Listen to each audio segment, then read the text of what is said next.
Más cordial bienvenida a todas y todos a este coloquio virtual que une nuevamente al Instituto con la Comisión Interamericana de Derechos Humanos y con representantes de la academia y de la sociedad civil.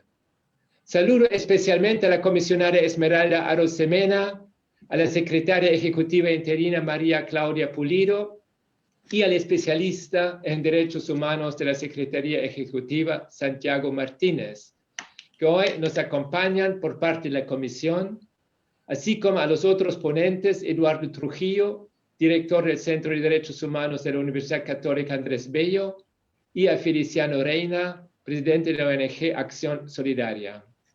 Es un nuevo diálogo en una coyuntura compleja y sobre uno de los casos que más ha ocupado sesiones de análisis en nuestro coloquio iberoamericano. Agradezco sinceramente, también en nombre de Mariela Morales, la participación de todas y todos a fin de dar lugar a una discusión que permita ampliar la construcción de esta plataforma de aprendizaje e intercambio de enfoques, críticas y propuestas multidisciplinarias. La pluralidad de voces y diversidad de actores de hoy nos permiten insistir en la relevancia de la academia desde su papel protagónico en las transformaciones que exige el contexto actual. En este sentido, quiero agradecer a Laureano Márquez que esté con nosotros, porque él, a través del humor, siempre sabe explicar la situación de Venezuela, pero también el ius constitucional común en derechos humanos. Gracias a todas y todos, y empecemos con la discusión.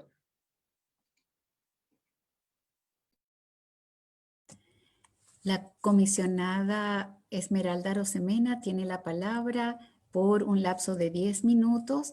Muchas gracias, Esmeralda, en tu condición de relatora País Venezuela, por acompañarnos en este debate.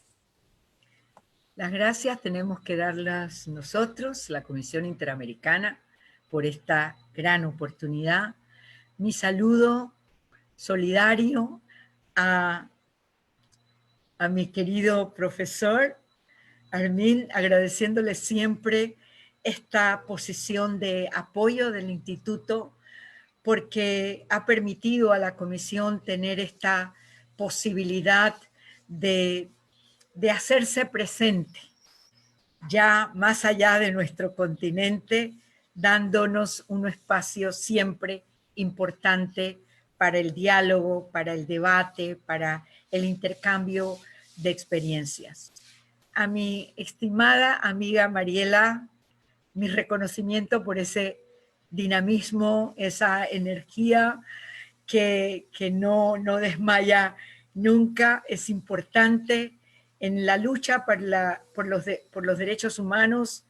Tenemos que estar fortalecidos, tenemos que estar llenos de siempre una energía positiva. Y por supuesto, el gran honor de poder compartir con los colegas hoy en el panel de la comisión, pero también la representación de sociedad civil, que para nosotros hoy, en estos momentos en que estamos en una situación muy particular, la Comisión Interamericana, quiero expresar que las gracias, habiendo recibido un importante apoyo de muchas instituciones, de las organizaciones de sociedad civil y de algunos estados, con lo que nos sentimos realmente muy complacidos. El tema de Venezuela. Para la Comisión, años hay ya transcurridos que estamos vigilantes, apoyando, monitoreando, buscando las fórmulas para que nuestro mandato, el mandato que nos otorgó la propia instalación del sistema interamericano con la creación de la OEA y con la creación particular de la Comisión Interamericana. El año pasado apenas conmemorábamos estos 60 años que tuvimos la oportunidad de estar en Alemania para expresar esa gran responsabilidad que la Comisión mantiene con este mandato. El mandato de preservar, de impulsar, de dirigir incluso con apoyos, con coadyuvancias, las acciones que los estados, la sociedad, la academia puede determinar como importante para asegurar los derechos humanos, en el caso nuestro del continente. Pero esto tiene un impacto en el mundo entero. Cuando hay sistemas regionales que impulsan la protección de los derechos humanos, que garantizan a sus ciudadanos y ciudadanas esa necesidad de asegurar derechos. La Comisión tiene una responsabilidad que yo como comisionada, que tengo hoy ya 5 años, por razones de mi ratificación para el próximo periodo, que inicia 2020-2024, puedo señalar con mucho orgullo, pero también con humildad. La Comisión se ha fortalecido en la búsqueda precisamente de todas las herramientas, de todos los mecanismos que podamos tener, que podamos crear para que ese mandato que nos dieron los estados, pero que hoy lo impulsa la sociedad civil y la academia, sea una garantía para su efectividad y su exigibilidad. Y eso, el orgullo y la humildad que expreso es porque en nuestra institucionalidad hemos querido, hemos procurado lograr alcanzar confianza y credibilidad en precisamente esa responsabilidad que tenemos. En el tema de los derechos humanos de Venezuela y el cumplimiento de nuestro mandato respecto de este gran país, de un país que sirvió de mucho orgullo para el continente. La Comisión hace un pronunciamiento muy claro a través de nuestro informe anual para el año 2019, señalando precisamente que las circunstancias que pudieran tener hoy, las circunstancias de crisis política que pueda vivir hoy Venezuela, no es óbice para que el mandato de la Comisión se afiance, se consagre y se mantenga. Y este mandato lo hemos reforzado para nuestro ejercicio, ustedes lo saben, a través de una herramienta novedosa, herramienta que estamos poniendo en práctica por la efectividad que puede tener precisamente cuando en las crisis políticas los estados no nos permitan tener un acercamiento in situ, directo, pero que tampoco ha sido obstáculo esto para alcanzar a través del MESEVE, como mecanismo especial de seguimiento para Venezuela, un monitoreo permanente, una línea de contacto permanente con las organizaciones de la sociedad civil, que tengo que señalar que aún en estas crisis la sociedad civil ha estado firme, sólida, denunciando, demandando y en contacto directo con la Comisión Interamericana, encontrando, y agradecemos esa confianza, encontrando en la Comisión un pilar para su lucha, para sus respuestas, para la búsqueda de de este conocimiento que tenemos que transmitirle a todo el continente, de lo que vive Venezuela y de lo que necesita Venezuela para asegurar la protección de sus derechos, los derechos humanos de todas las personas. Yo quiero hacer una sola remembranza de lo que representó para la Comisión Interamericana la visita que llegamos a lograr hacer a la frontera con Colombia, en Cúcuta, y que permitió a la comisión, pero les digo, permitió a Esmeralda, que en ese momento tenía la gran responsabilidad de la presidencia de la comisión, pero también de la responsabilidad de la relatoría de país, y representó para mí personalmente, sin dejar destacar la importancia del impacto institucional, representó esta posibilidad de un contacto directo con muchas víctimas, poder ver directamente ese paso fronterizo que hoy tengo entendido está, si no cerrado, está por cerrarse, donde miles de personas en el transcurso de 24 horas atravesaban con grandes dificultades para llegar a cubrir en Colombia, que también he agradecido al Estado colombiano por esa posibilidad de apoyo y respuesta, pero llegar los niños a recibir educación, escuela, muchas madres a recibir atención médica, muchas personas, hombres, mujeres, familias, para tener un plato de comida en ese comedor humanitario planteado para dar una respuesta a ese grupo humano que busca una satisfacción mínima, básica de respuesta.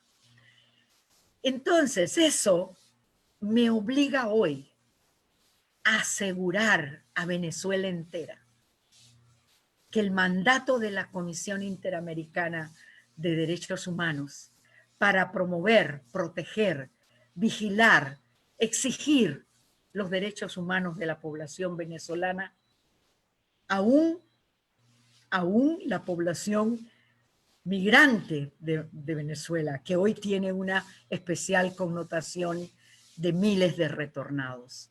Pero el compromiso de continuar haciendo los esfuerzos que requerimos hacer para, a través de nuestras herramientas, a través de nuestros mecanismos, dar una respuesta. Quiero también resaltar un aspecto muy importante que puede haber quedado en el ambiente, en la crítica, en el análisis, que con una denuncia del gobierno de facto de la Carta, de la Convención, ¿cuál es nuestra responsabilidad con un Estado en estas condiciones? Y quiero aprovecharlo porque precisamente el Instituto Max Planck, en esta propuesta de un derecho común, de un derecho planteado en las bases del jus cogens, en las bases de un derecho consuetudinario. Y hoy la humanidad no puede estar limitada a la voluntad de una autoridad en un momento determinado para la protección de sus derechos. La protección de sus derechos hoy es un compromiso de humanidad. Y los estados que no cumplan con esto estarán para ser calificados como eso, violadores de derecho, responsables internacionalmente, porque formamos una comunidad internacional de naciones. Y ese compromiso no termina cuando un Estado dice no atender puede ser que no atienda una competencia jurisdiccional para ser sometido, pero hay la jurisdicción de la humanidad en este concepto de derecho común del jus cogens que obliga a todos el respeto por los derechos humanos. Y ese es nuestro mandato, mis queridos compañeros, colegas, querido profesor, y sé que mis compañeros de la comisión van a hacer una especificidad en la temática del trabajo que estamos realizando, de la importancia que tiene para la comisión continuar con estos esfuerzos. Hoy, la pandemia, no es que la pandemia refleja la crisis, no, lo que refleja es la crueldad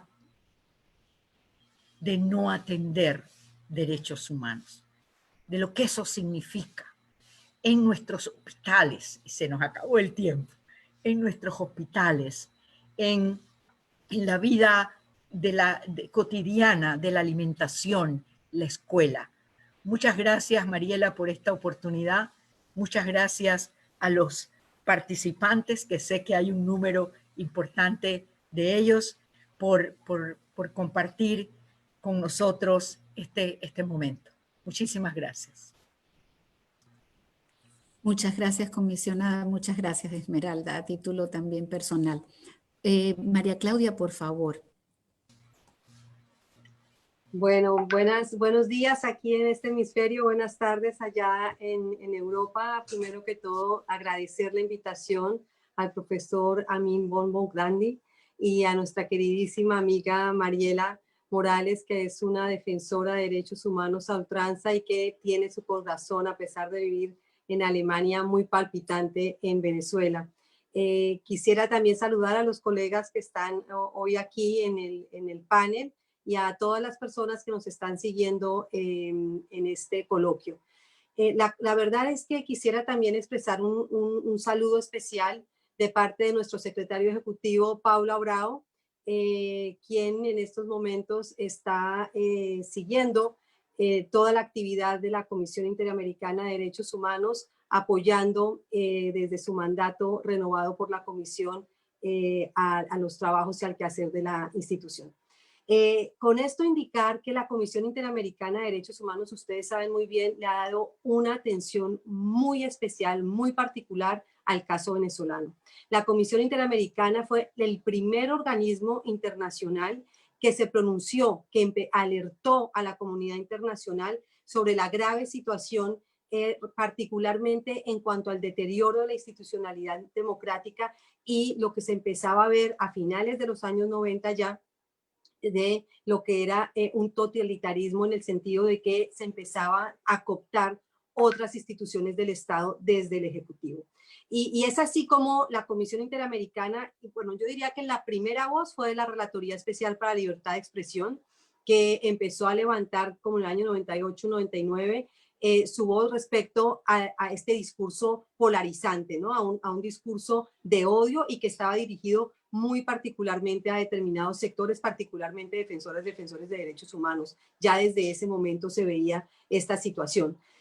Pero es en el año 2002 cuando la Comisión, debido a esta situación, decide incorporar a Venezuela en el informe anual, en el capítulo 4, en ese entonces era solamente capítulo 4, hoy tenemos capítulo 4B de la reforma del reglamento del 2013, pero ¿en qué consiste ese informe para la gente que nos está siguiendo y que no tiene conocimiento técnico?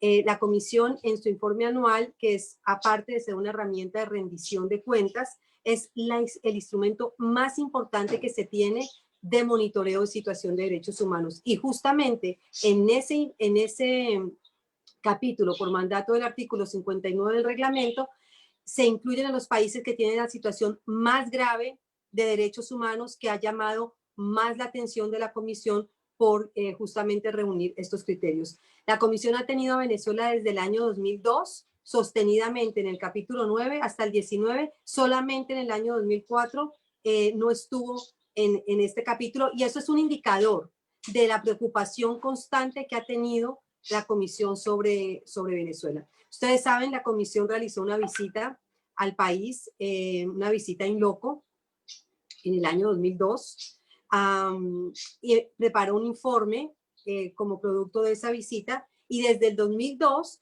básicamente todos los años ha solicitado de manera reiterada anuencia del Estado venezolano para poder regresar y observar en el terreno la situación de derechos humanos, y esa anuencia ha sido sistemáticamente negada.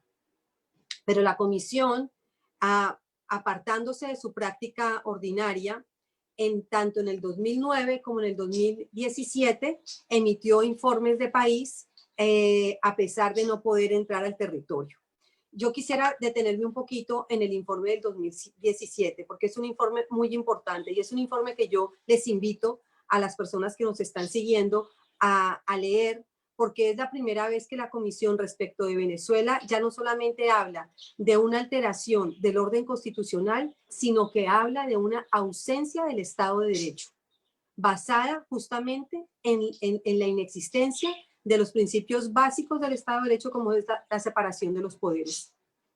Pero además en ese informe que se denomina Institucionalidad Democrática, Estado de Derecho y Derechos Humanos en Venezuela, la Comisión se enfocó no solamente en toda la injerencia del Poder Ejecutivo en las otras ramas del poder público, sino que la Comisión también dio cuenta de gravísimas violaciones de derechos humanos que ya apuntaban allí a la crisis humanitaria que se ha profundizado en estos últimos 3 años, pero también particularmente a la brutal represión contra las protestas multitudinarias de manifestantes, opositores, gente del común, gente que ya estaba absolutamente agotada y cansada por el régimen imperante. Pero hay un capítulo muy importante que fue como un precedente tal vez que ha utilizado la Comisión para analizar muchas otras protestas que se dieron, por ejemplo, el año pasado en el resto de la región, en Ecuador, en Chile, en Bolivia,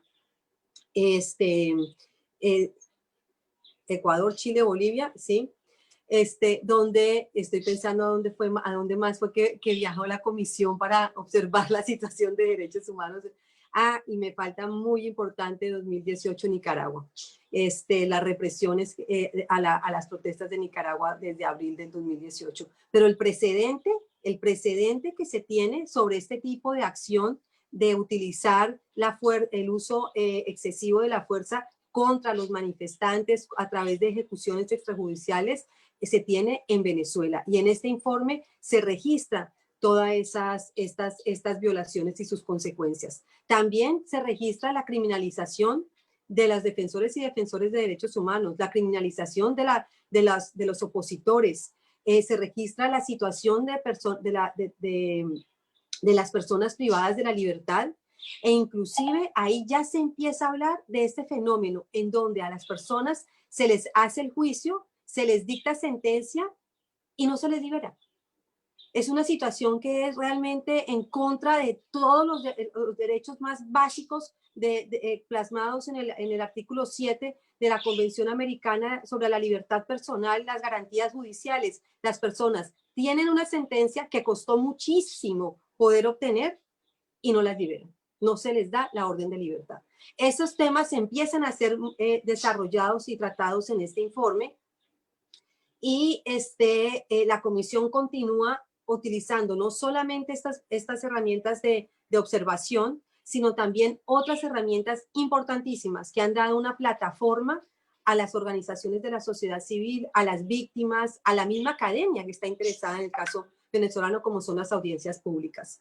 En los últimos 3-4 años, la Comisión ha dado casi que 36 audiencias públicas relacionadas con el caso venezolano, eso es muy excepcional. Eso es muy excepcional. Yo personalmente he estado en muchas de estas audiencias. Recuerdo claramente, por ejemplo, en las audiencias que se llevaron a cabo en Lima, en 2016, tuvimos 4 audiencias donde estaba absolutamente abarrotado el establecimiento, porque acababa justamente de hacerse un atentado respecto a la Asamblea Nacional.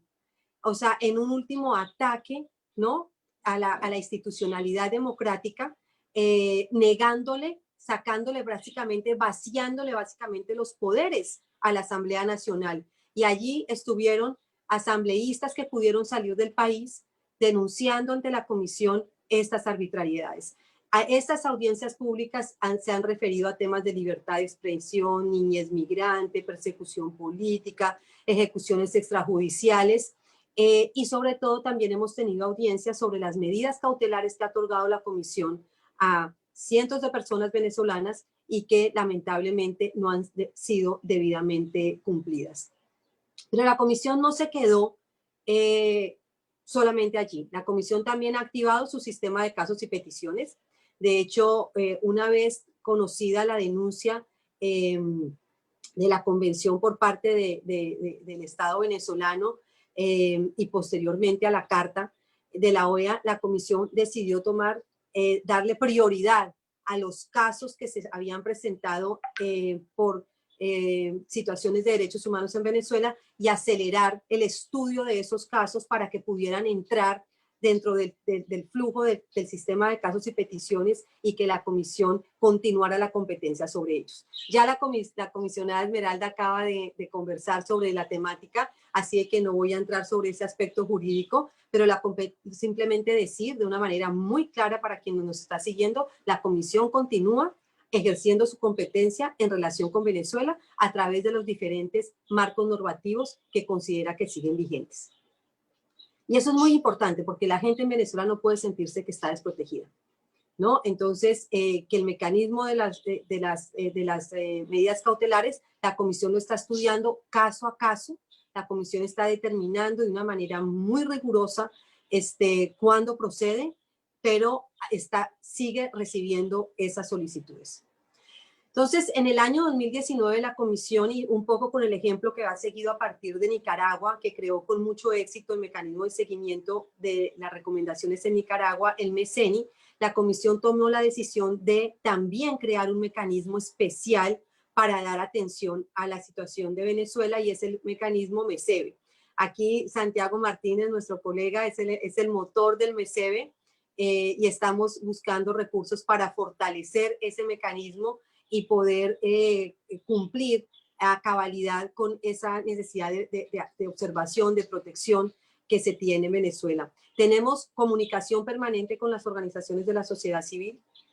Se realizó la visita a pesar de la negativa de dejar entrar la delegación de la comisión a territorio venezolano. Para la gente no fue un obstáculo. Las víctimas salieron de la frontera, fueron hasta Cúcuta, presentaron su información, las organizaciones de la sociedad civil también. Inclusive tuvimos audiencias como estas, virtuales, ¿no?, donde también personas desde las ciudades en el interior pudieron comunicarse con la comisión. Pero lo más importante, esa actividad no ha cesado. La comisión sigue sosteniendo y recibiendo testimonios por diferentes vías, presenciales para quienes antes de la COVID pudieron llegar hasta la sede, pero también innumerosas audiencias virtuales con víctimas y con organizaciones, y es por eso que decimos que hoy en día desde el MECEBE estamos trabajando en un nuevo informe sobre la situación de derechos humanos en Venezuela, y también sobre la situación de los venezolanos que han tenido que huir, más de 5 millones de personas que han tenido que, se han visto forzadas a dejar Venezuela buscando protección internacional en otros países. Entonces, este informe se va a ocupar de estas dos gravísimas situaciones. Para terminar, solamente decir que en relación con la COVID y Venezuela, la comisión también ha emitido una serie de comunicados de prensa y se ha enfocado en la situación del efecto general de una pandemia en un estado que ya tenía una crisis sanitaria, que ya tenía una crisis alimentaria, que ya no tenía acceso al agua. Entonces, la comisión fue el primer país sobre el que se ocupó en relación con la pandemia, y naturalmente la comisión ha estado preocupada por las personas privadas de la libertad, particularmente aquellas privadas en los sótanos de la Dijín, y de las poblaciones también, de los pueblos indígenas y de los grupos vulnerables. Pero yo no voy a agotar esto, porque justamente a mí se me acaba el tiempo, pero le va a empezar a correr a mi colega Santiago Martínez, quien va a poder hablar de los aspectos específicos que hoy en día está conociendo la comisión. Así que muchísimas gracias, Mariela, nuevamente, profesor, colegas, y seguimos aquí para continuar la conversación al cerrar las presentaciones. Muy amables. Muchas gracias, María Claudia. Y efectivamente pasamos con Santiago para tener un panorama de los hallazgos y del monitoreo que específicamente está haciendo el MESEB. Muchísimas gracias, Mariela. Aprovecho para saludar a mis compañeras y mis compañeros de panel, a la comisionada Esmeralda, María Claudia.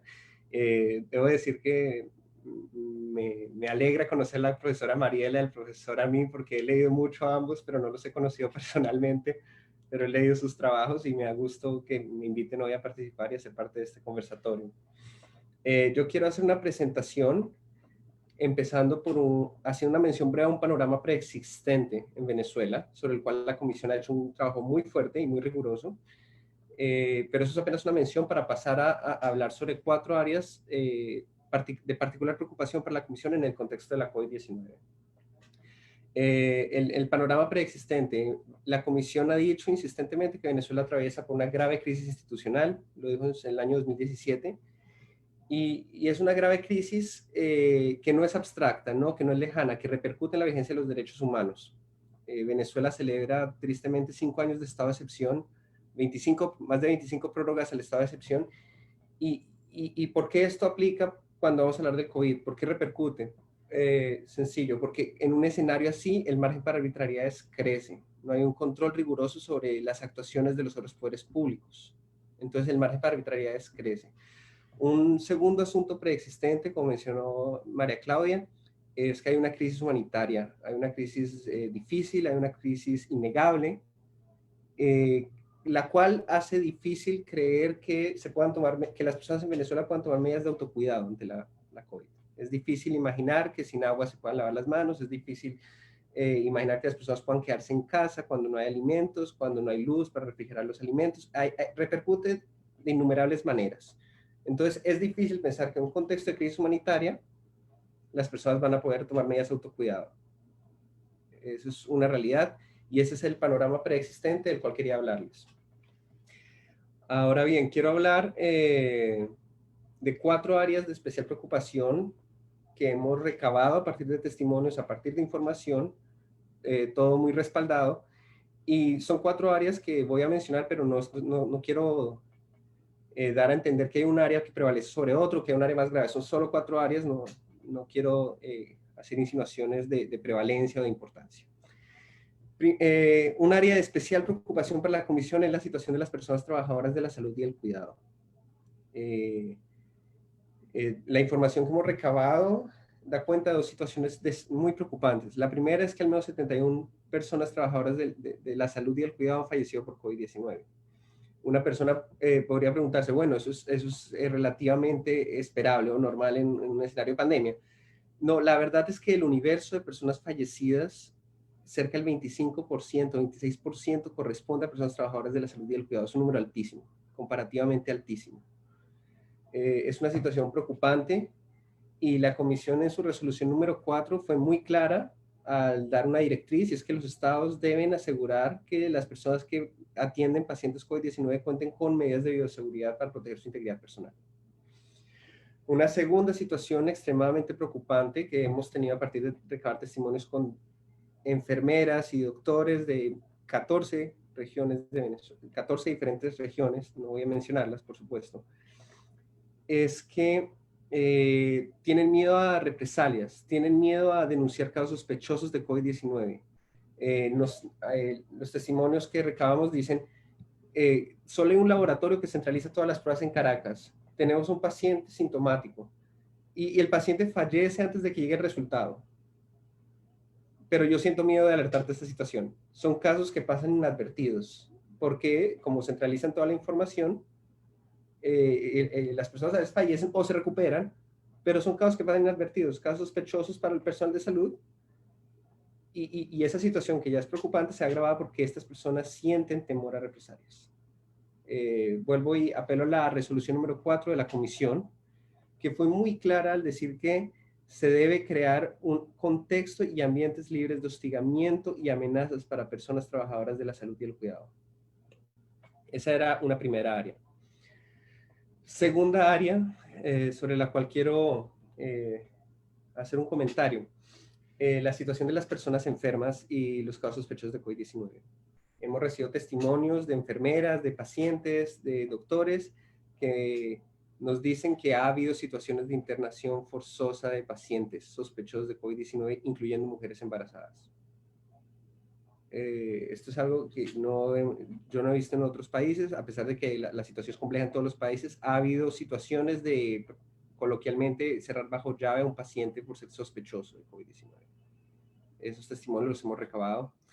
También hemos recabado testimonios de personas que trabajan en hospitales Centinela que nos dicen, Santiago, tenemos niños, 6 niños, por ejemplo, con casos sospechosos de COVID-19. Volvemos al problema de la centralidad de Caracas, que no alcanza a haber un diagnóstico confirmado. Y las raciones de comida, Santiago, están podridas. Hoy dieron una ración solo de arroz podrido, solo de arepas podridas. Hoy me dieron de comer una arepa podrida y no me dejan salir porque dicen que no puedo salir. Y afuera hay un guardia. Situaciones realmente que sugieren que la respuesta del Estado venezolano no tiene un enfoque de salud pública o derechos humanos en algunas circunstancias, ¿no? Otra área de especial preocupación donde la Comisión ha sacado pronunciamientos, tweets, reuniones, es la situación de las personas que retornan por vías terrestres a Venezuela. La comisionada Esmeralda, María Claudia, hablaron de una crisis humanitaria que llevó a 5 millones de personas a salir del país. Bueno, muchas de ellas estaban dedicadas al comercio informal en países como Colombia, Chile, Bolivia, Ecuador, Perú, y fueron muy afectados de golpe por la pandemia. Se vieron además expuestos a situaciones de xenofobia, se vieron además expuestos a situaciones de desalojo, y las personas se vieron básicamente obligadas a retornar por tierra a Venezuela, caminar hasta Venezuela. La geografía latinoamericana es muy complicada y pasar de Ecuador caminando a Venezuela implica muchos riesgos naturales y humanos. Atravesar Colombia también acarrea situaciones, hemos visto situaciones de violencia en Colombia en regiones por donde pasan los migrantes que retornan. Si vienes del Ecuador, pasas por Nariño, pasas por Cauca, pasas por el norte de Santander. Son departamentos de Colombia donde hemos visto situaciones de violencia muy complicadas recientemente. Y ahí pasan personas venezolanas. Y ahí, respecto a las personas que retornan por vías terrestres a Venezuela, hay 2 situaciones realmente dramáticas. La primera es que ha habido unos cierres fronterizos y una militarización de fronteras. Entonces, un enfoque de seguridad exterior.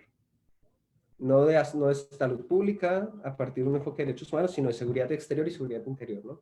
Una respuesta militarizante de un fenómeno que demanda una respuesta de salud pública. ¿Qué ha ocurrido? Que esto ha agravado la situación de las personas que retornan, que ya es una situación delicada. Los ha llevado a pasar noches en carreteras, a pasar noches y a agruparse en albergues improvisados, y las ha expuesto a diversas situaciones de violencia. ¿Qué ocurre?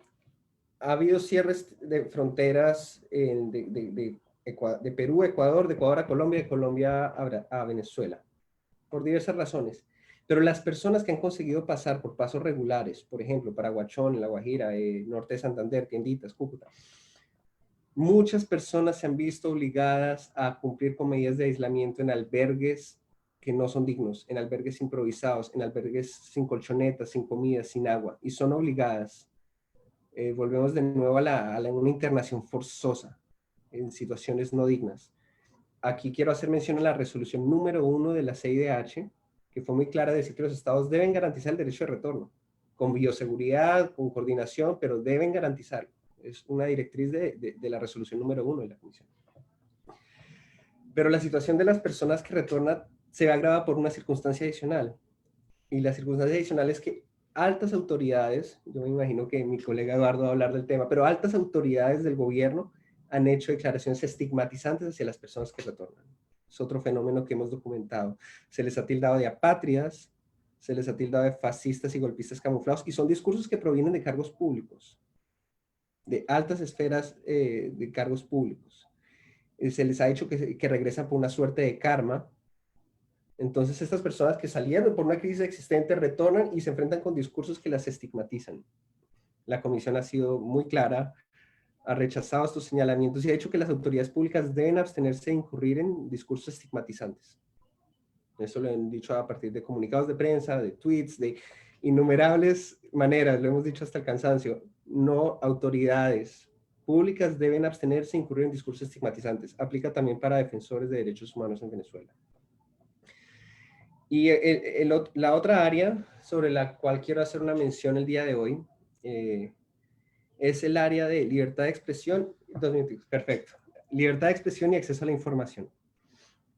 Según los estándares interamericanos y las obligaciones interamericanas, del derecho a la libertad de expresión deriva un derecho que se llama acceso a la información. Yo tengo derecho a que el Estado me dé la información de interés público. Y la pandemia es un ejemplo perfecto de cómo el Estado tiene una obligación de brindar información suficiente y adecuada y no crear arbitrariedades para que uno pueda acceder a este derecho. Bueno, en Venezuela se han dado unos reportes diarios o cuasi diarios de casos confirmados, de presuntas muertes, de casos comunitarios, le llaman, etc. Pero hemos tenido testimonios con periodistas y hemos estado acompañados de nuestra Relatoría para la Libertad de Expresión que nos dicen, no podemos acceder a información que nos permita corroborar la información oficial. No podemos acceder a información que nos diga cuántas pruebas se realizaron, qué tipo de pruebas se realizaron, en qué regiones del país se realizaron. Entonces, a pesar de que hay un informe con información pública, no podemos acceder a información que nos permita revisar la veracidad de esa información que están brindando. Entonces, esas son las 4 áreas. Las repito, sobre las cuales, brevemente para terminar, hay una situación preexistente, una crisis de institucionalidad democrática y una crisis humanitaria compleja. Y hay 4 áreas sobre las cuales la Comisión ha hecho un especial trabajo. Personas trabajadoras de la salud, personas enfermas y casos sospechosos de COVID-19, personas venezolanas retornando por vías terrestres y acceso a la información para revisar la información oficial de la pandemia. Muchas gracias. Y perdón si me extendí un poco. Gracias, Santiago. No creería que todas y todos los que nos están escuchando ya tienen un recorrido y un panorama desde el mandato expresado por la comisionada, ya un recuento de cómo ha sido el papel de la comisión frente al caso de Venezuela desde el origen, y tenía razón María Claudia al citar que fue el primer organismo en hacerse eco de lo que estaba ocurriendo y denunciarlo y plasmarlo. Y ahora Santiago nos muestra las dificultades específicas frente a la pandemia en el marco de los derechos humanos. Ahora me gustaría entonces que el director del Centro de Derechos Humanos de la Universidad Católica Andrés Bello, de donde me siento muy orgullosa de haber egresado, dejarlos con ustedes a Eduardo Trujillo para el tema del acceso al territorio de las personas migrantes retornadas. Bien, bueno, buenos días a quienes están en América y buenas tardes a quienes están en Europa. Bueno, un especial saludo a las funcionarias de la comisión, a la relatora país, a la secretaria ejecutiva encargada, al abogado Santiago Martínez y al resto de los compañeros de panel. Especialmente agradecido, como siempre, con el Instituto Max Planck por esa noble y fructífera relación que tiene con la Universidad Católica Andrés Bello en general y en particular con el Centro de Derechos Humanos, que es la institución que me toca representar. el contexto o la aproximación que yo deseo hacer en mi presentación evidentemente está circunscrita al Estado de Derechos durante la pandemia. Y puntualmente se me ha pedido que haga una caracterización sobre lo que ha ocurrido en el proceso de retorno de todos aquellos migrantes forzados venezolanos y refugiados venezolanos que se han visto en la necesidad de regresar al territorio nacional durante la pandemia del COVID-19. Aunque me voy a referir a eso, es imposible que no haga una caracterización previa, y esa caracterización o enunciación es referida al proceso de movilidad humana venezolano, que la Comisión Interamericana ha seguido de cerca, que también el Sistema Universal de Naciones Unidas ha seguido de cerca por la plataforma RAP4 que integra a ACNUR y a OIM. Y bueno, hay que clarificar que estamos en presencia del proceso de movilidad humana más grande de toda América. Las cifras oficiales dan cuenta de aproximadamente 5.2 millones de personas en proceso de movilidad, pero esa movilidad es una movilidad que tiene unas características puntuales.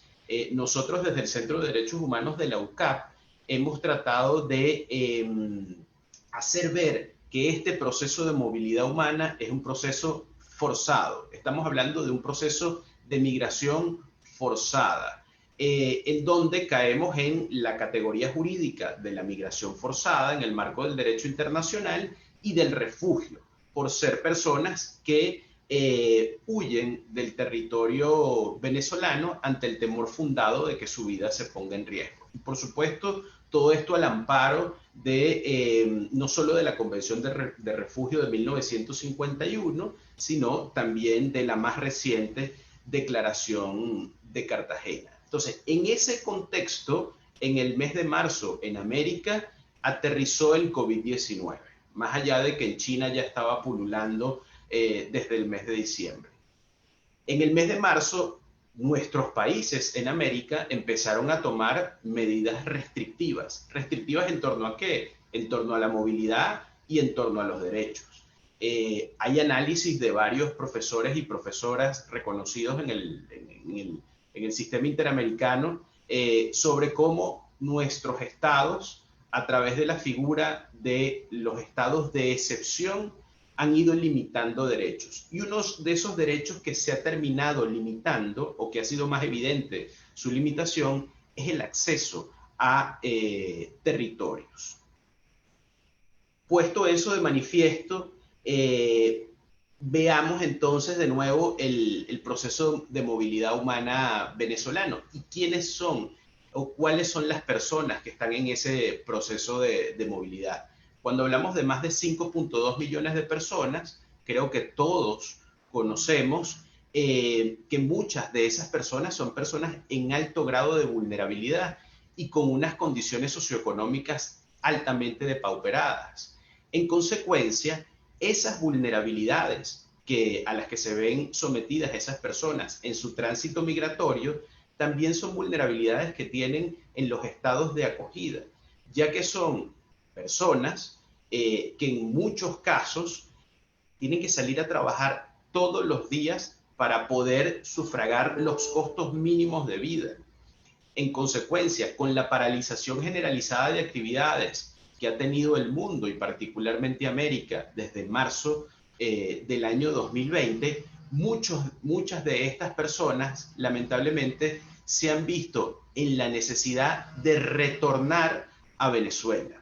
Y de retornar a Venezuela también de una manera forzada, porque lamentablemente en los estados de acogida no han encontrado las posibilidades para subsistir en el marco de esta contingencia especial a nivel mundial. Cuando hacemos un análisis en números de esta situación, yo creo que es muy importante contrastar los números de los 5.2 millones de personas en movilidad con los números que, por ejemplo, en el mes de mayo otorgó Migración Colombia sobre todos aquellos ciudadanos venezolanos que se encontraban represados en frontera para acceder a territorio venezolano. Estamos hablando aproximadamente de 90.000 personas. en base a las cifras otorgadas por Migración Colombia y que han sido reproducidas por el Centro de Derechos Humanos de la UCAP en el último informe que hemos preparado sobre este tema, que se llama el espejismo del retorno. Cuando nosotros hacemos la comparación cuantitativa entre 5.2 millones de personas y 90.000, bueno, si nos vamos a términos porcentuales, vamos a observar que no pareciera ser una cantidad apreciable. Sin embargo, 90.000 personas, estamos hablando de 90.000 vidas humanas y estamos hablando de más de 90.000 realidades que se han enfrentado a vulnerabilidades importantes en su intento de reingreso al territorio nacional. Ya el colega Santiago Martínez hizo unas referencias bastante notorias sobre cuál es la situación que hay en frontera y la situación luego de acceder a territorio nacional. Yo puedo destacar, o nosotros desde el Centro de Derechos Humanos podemos destacar vulnerabilidades o peligros a los que se enfrentan en el tránsito, como por ejemplo la trata y tráfico de personas o la posibilidad de que mujeres sean sometidas a esclavitud sexual, la imposibilidad de acceder a alimentos o a servicios básicos en ese tránsito del retorno. El detalle es que con el cierre de fronteras, uno de los derechos que está violando el Estado venezolano es ese derecho de acceso al territorio, sobre el cual ya desde el punto de vista jurídico me referiré un poco más adelante. Venezuela, en el marco de su respuesta para atender a esta población que está reingresando al país, ha dispuesto de algo que se llaman los puestos de asistencia social integral o PASI, que están distribuidos en toda la frontera con Colombia y en la frontera con Brasil también. Nosotros en el Centro de Derechos Humanos de la UCAP, lamentablemente, hemos recibido reportes directos de víctimas y hemos recibido reportes de periodistas que se encuentran en el terreno sobre la precariedad en la que muchos de estos centros de asistencia social integral se encuentran. La imposibilidad de acceder a alimentos de calidad, los problemas de acceso a agua, o los problemas de insalubridad de estos puestos de asistencia social. Entonces, nosotros hemos calificado que el retorno, que debería ser un retorno placentero y feliz para guarecerse en el hogar, se termina convirtiendo en un pleno espejismo, porque al margen de lo que está sucediendo en los PASI, los colegas de la Comisión Interamericana también han puesto de manifiesto otra realidad, que es el proceso de estigmatización y criminalización del acceso al territorio venezolano de los propios nacionales. Muchos de nosotros conocemos que existen pasos regulados para el acceso al territorio, pero en la porosidad de la frontera con Brasil y con Colombia existe algo que nosotros en nuestros países denominamos como trochas, que son pasos irregulares por los que transitan constantemente personas en esos poblados fronterizos. Lamentablemente, voceros del Ejecutivo Nacional, de poderes estadales y de poderes municipales han dado un tratamiento estigmatizante a todos aquellos individuos que están accediendo al territorio por estos pasos no autorizados, señalándoles como los culpables de la afectación del coronavirus y de la infección del coronavirus de muchos ciudadanos venezolanos, calificándolos incluso en alguna oportunidad como bioterroristas. Y el agravante mayor es que el Ministerio Público ha hecho uso del derecho penal para perseguir el acceso al territorio de estos individuos. E incluso voceros del Poder Ejecutivo han mencionado que se había habilitado la cárcel del Dorado, que es una cárcel que se encuentra en el estado Bolívar, al sur de Venezuela, para recluir allí a todas estas personas que accedan por pasos no autorizados al territorio nacional. Entonces, ese uso indebido del derecho penal en contra de esta población vulnerable, lo que hace es reforzar las vulnerabilidades que ya traían en su tránsito de retorno, que se habían reforzado mucho más en su estancia en puestos de atención social integral, y que ahora pudiese terminar siendo coronada con una persecución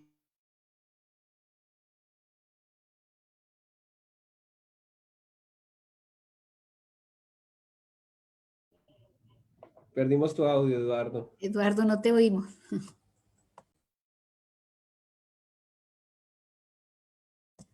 Eduardo, no te estamos escuchando. Se le congeló se le congeló la comunicación. Eduardo, ¿Aló? ¿ya te podemos escuchar otra vez? ¿Me escuchan? Ahora sí, es unos 2 minutos. Perfecto. Entonces, Ya estaba cerrando y lo que quería decir es que el sustrato jurídico del derecho al acceso al territorio está en tratados internacionales y ha sido reconocido por organismos internacionales. Puedo citar el artículo 13.2 de la Declaración Universal de Derechos Humanos, o puedo citar también el artículo 12.4 del Pacto Internacional de Derechos Civiles y Políticos. Pero también, no solo la Comisión se ha pronunciado, sino que ACNUR en el mes de marzo emitió unas recomendaciones sobre la posibilidad de acceso a territorio de personas en necesidad de protección internacional. Y los migrantes forzados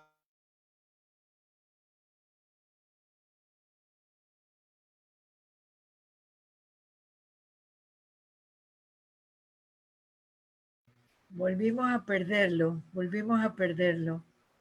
Qué pena. sí, un minutito, vamos a Sí. esperar, que eso seguro tiene que ver con la conexión en el país, y entonces vamos a Carlos Rodríguez, quienes Eduardo, son los encargados de trabajar en nuestro centro. Eduardo, te escuchamos hasta el pronunciamiento de ACNUR, para que por favor lo retomes, porque se cortó, no te escuchábamos. Se corta. Se está Perfecto. cortando.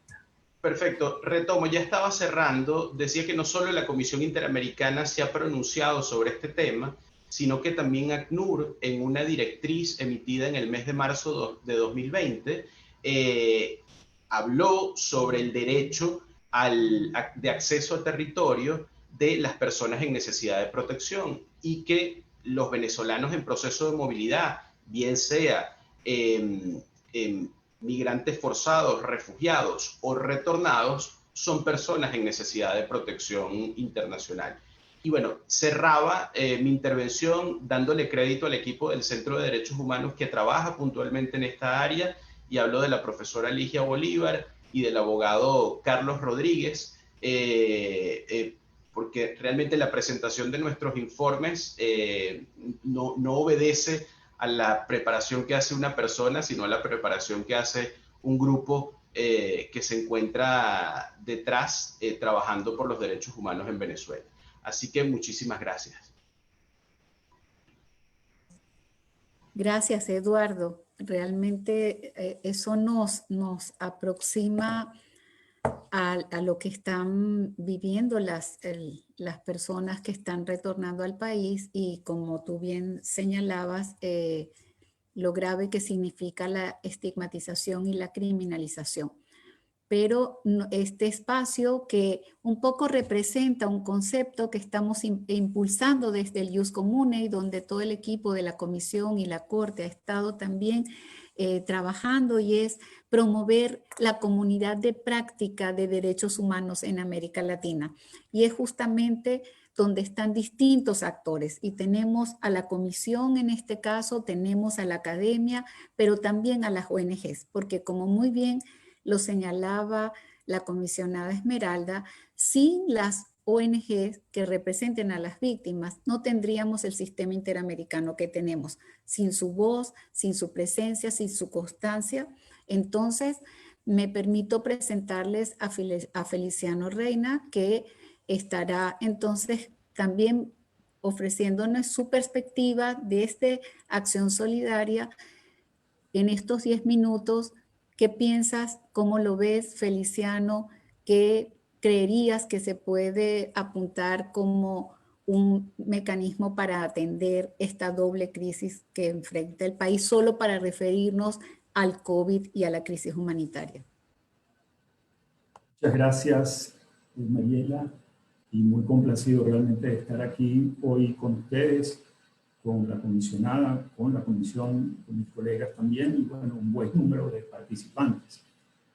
Yo voy a referirme un poco también, como lo han hecho quienes me han precedido, a algunos temas de contexto, pero tienen que ver con el trabajo de las organizaciones de sociedad civil y lo vital, lo importante que significan los sistemas de derechos humanos, el interamericano y el sistema de derechos humanos de Naciones Unidas.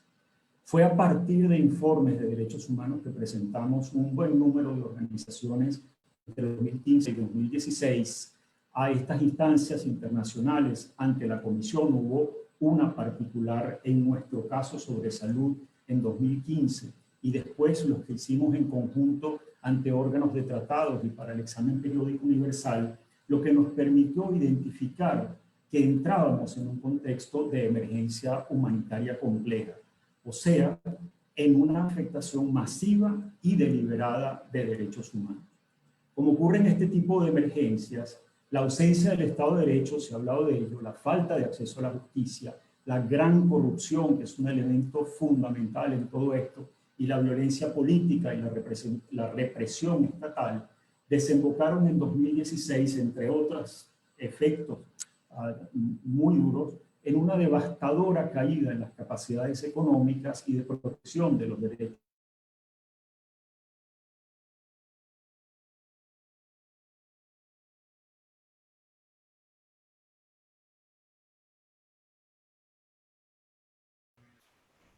Se congeló de nuevo, ¿ya?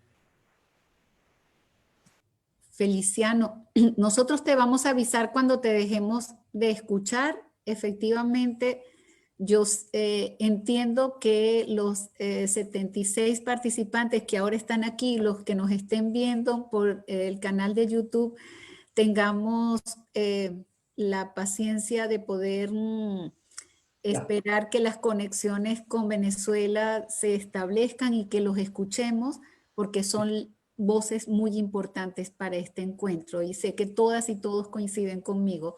Feliciano, nos quedamos en el 2016 en la afectación masiva y deliberada. Nos quedamos atrás. Bueno, decía que como ocurre en este tipo de emergencias, la ausencia del Estado de Derecho, falta de acceso a la justicia, gran corrupción, violencia política y represión estatal desembocaron en la devastadora caída en capacidades económicas y de protección de los derechos sociales, culturales y ambientales en Venezuela y generaron como consecuencia inevitable privaciones de los derechos a la salud, la alimentación, la educación, medios de vida, seguridad y acceso a servicios básicos, así como la migración forzosa de más del 15% de la población. Es importante destacar que las primeras respuestas a la emergencia humanitaria venezolana nacieron de organizaciones locales, muchas de las cuales entramos desde el ámbito de los derechos humanos en el terreno humanitario, sin experiencia previa en el área, pero llamadas a intentar mitigar la creciente inseguridad humana que se extendía a todo el territorio nacional. Desde muy temprano tuvimos apoyo de la diáspora venezolana en diversos países, así como de organizaciones preocupadas por el drama humano que ya era evidente. En una carta que le enviamos al secretario general de Naciones Unidas, en aquel entonces Ban Ki-moon, en julio del 16, 88 organizaciones le expresamos que entrábamos en un contexto de acelerado incremento de la pobreza, fragilidad económica y social, que estábamos frente a una masiva y severa escasez de alimentos. Y él reconoció, fue quizás la primera persona en el ámbito no de derechos humanos, que en Venezuela había una crisis humanitaria creada por la inestabilidad política. Estos son elementos que precisamente definen a las emergencias humanitarias complejas. Aún ante esta situación extrema, el gobierno venezolano también se negó a reconocerla y a recibir asistencia humanitaria internacional, prolongando los efectos de la emergencia por más de 3 años, hasta que finalmente en febrero del año pasado, 2019, autorizó la coordinación de la respuesta humanitaria entre agencias de Naciones Unidas y organizaciones humanitarias nacionales e internacionales. Esta respuesta es aún muy insuficiente para la severidad y la generalización de los daños a la población y sigue encontrando obstáculos y riesgos agravados por la pandemia del coronavirus. Yo quiero referirme solo a un estudio que ya seguramente lo conocen bien, en el Programa Mundial de Alimentos, que se llevó a cabo entre julio y septiembre del año pasado, pero expresa el terreno severo de daños en el que estamos en este momento. En aquel momento decían que 9.3 millones de personas en Venezuela estaban en situación de inseguridad alimentaria aguda, el 32% de la población. Pero advertían que 17 millones más estarían en riesgo si hubiera algún evento adicional que las afectara. La verdad es que, bueno, llegó la pandemia y en este momento, si sumamos estos números, estaríamos hablando de un 92% de la población ya en situación de inseguridad alimentaria y privación de las necesidades más básicas.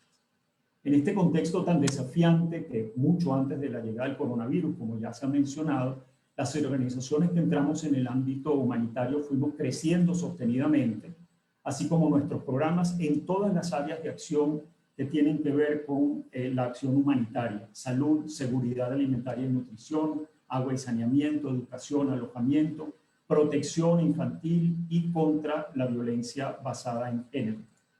Además, dado que el acceso a la información pública es algo que también se ha mencionado hoy, es uno de los retos más grandes en contextos de emergencia humanitaria compleja por los manejos opacos del poder sin rendición de cuentas, organizaciones, medios de comunicación, especialistas de distintas áreas, hemos ido llenando los vacíos con nuestras propias capacidades para recoger datos, documentar y divulgar información para guiar la respuesta. Esto sin duda ha traído también consecuencias que la mencionaba Santiago, pues en términos de represión de personal de salud, de detenciones arbitrarias y también de periodistas.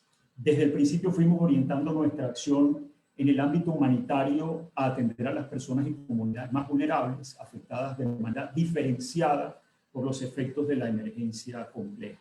Mujeres y adolescentes embarazadas con carencias severas, por ejemplo, en términos de su salud sexual y reproductiva, niños y niñas con afectaciones también severas en nutrición, que tienen efectos para el resto de sus vidas, personas con condiciones de salud crónicas, con años ya de falta de acceso y atención a tratamientos. Es muy clara la pérdida de vida sostenida, por ejemplo, de las personas que necesitan dializarse, porque ni tenían centros de diálisis antes y ahora tampoco pueden transportarse. Personas mayores, en muchos casos, que tienen que tener a su cargo a niños y niñas dejadas atrás por sus padres y madres, que se vieron forzados a migrar, así lo ha planteado SECODAP claramente. Comunidades indígenas afectadas por el cuarto país con mayor número de casos de malaria en el mundo y por otras personas con discapacidad y privadas de libertad. Esta área en particular es de mucha dificultad. Seguimos enfrentando retos en términos de acceso para llevar adelante nuestra acción humanitaria, insumos y vehículos retenidos por autoridades e incluso casos de allanamiento de instalaciones, la escasez de gasolina y fallas en servicios como agua, electricidad, particularmente restrictivas fuera de Caracas, en todos los estados y en las zonas remotas y de difícil acceso. Dificultades en el transporte de cargas humanitarias, en zonas fronterizas mineras y urbanas afectadas por la presencia y controles de grupos armados y abusos por parte de las fuerzas de orden público, a las cuales desafortunadamente se les confió la coordinación de la respuesta a la pandemia en lugar de haberlo hecho a una coordinación civil que tratara el tema desde la salud pública, pero también considerando todo el contexto previo de afectación en la alimentación y otras áreas. El discurso oficial estigmatizante ha dificultado severamente atender a las personas que retornan a Venezuela. Eduardo ya se refería a ello, porque perdieron su posibilidad de ingreso en otros países y a quienes se confinan en lugares no adecuados. Dadas estas condiciones y retos, yo quisiera cerrar, Mariela, con 3 consideraciones o recomendaciones que pensamos pueden ser tomadas en cuenta en un contexto de afectación que podemos equiparar a los efectos acumulados de 3 grandes tsunamis. La emergencia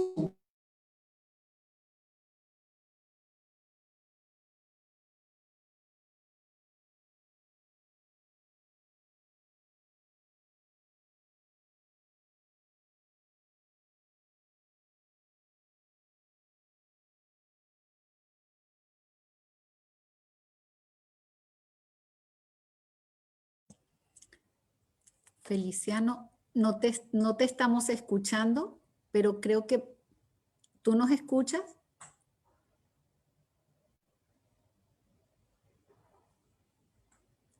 Creo que está fuera de total cobertura. No tiene. Probablemente él ya lo va a lograr. Estamos acostumbrados a vencer las adversidades y seguiremos venciéndolas porque no queda de otra. Es como decía Elder Cámara, la lucha es hasta el fin. Así que seguro ahora se vuelve a reconectar, pero por supuesto es muy importante escuchar estas tres consideraciones.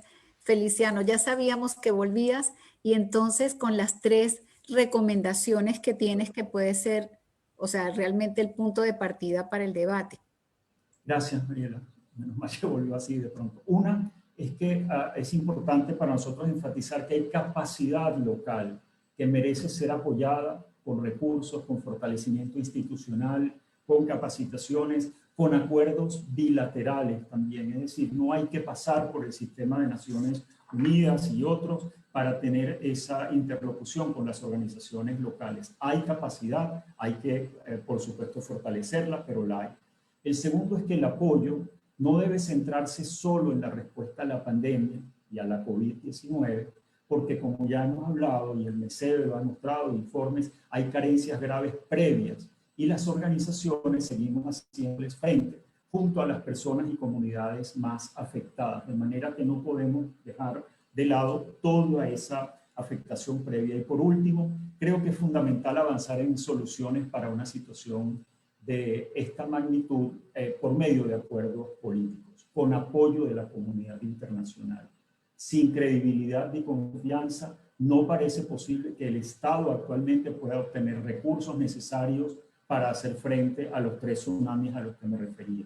Al final, si a la raíz de las emergencias humanitarias complejas, como están definidas, están los conflictos políticos y los abusos de poder, no parece haber otra forma de salir de tantos daños sin algún tipo de acuerdo. Y cierro diciendo que las mayorías vulnerables nos exigen hoy insistir en ellos para salvar vidas, para aliviar sufrimiento y para recuperar nuevamente condiciones de vida digna.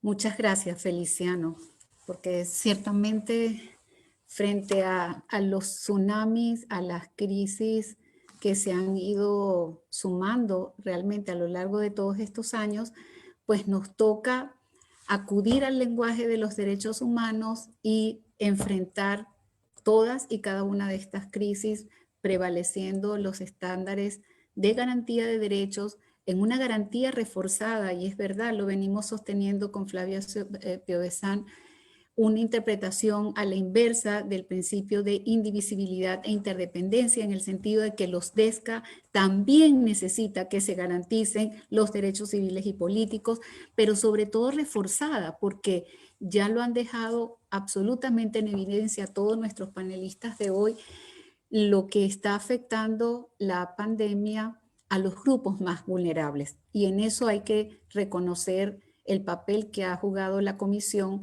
no solamente con la resolución 120 o la 420, sino con todos y cada uno de sus comunicados, haciendo énfasis en la atención que requieren los grupos y las personas en situación de vulnerabilidad. El coloquio, digamos, el coloquio latinoamericano, iberoamericano de este instituto se caracteriza por un poco de debate. Yo en primer lugar les agradezco a todas las exposiciones.